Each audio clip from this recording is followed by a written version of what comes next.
Did you know that Japanese verbs have regular conjugations?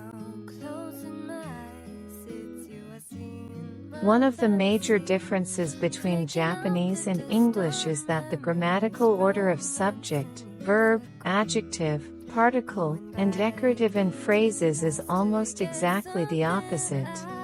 In English, the verb is uttered after the subject, so the gist of the sentence can be understood quickly, and other words are structured to be auxiliary.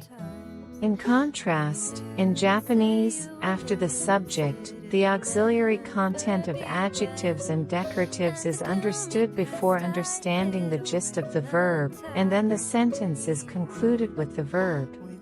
This is the basis of Japanese writing.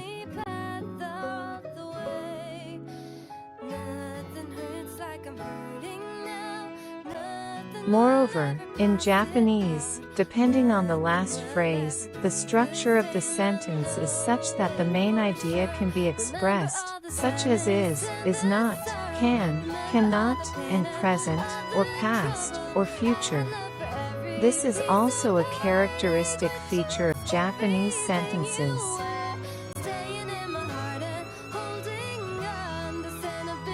私は今日音楽を聴かない。私は今日音楽を聴きたい。私は今日音楽を聴く。私は今日音楽を聴けない。私は今日音楽を聴こう。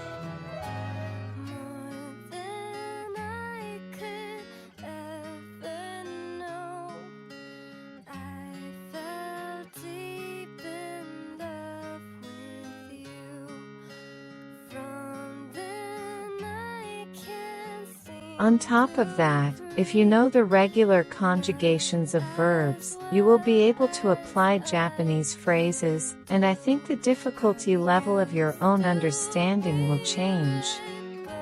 By knowing the small differences, you may be able to broaden your application to Japanese in terms of listening, speaking, and understanding Japanese.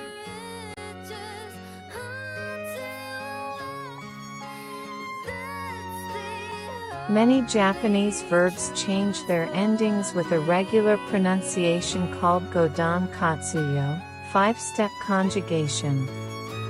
The ending is the okurikana part of the verb.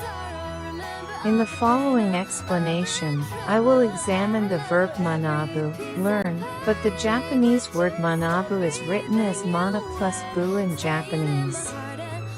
This bu corresponds to the okurikana of this word. The Godan in 5-step conjugation refers to the 5 vowels a, e, u, a, o, and in the case of manabu, the consonant of the okurigana bu is b.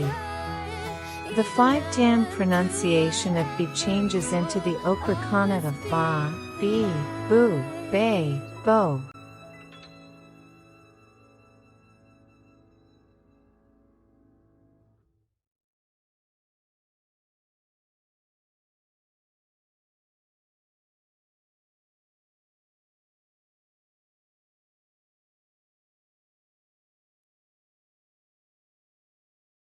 How I wish and wish for all of this to be.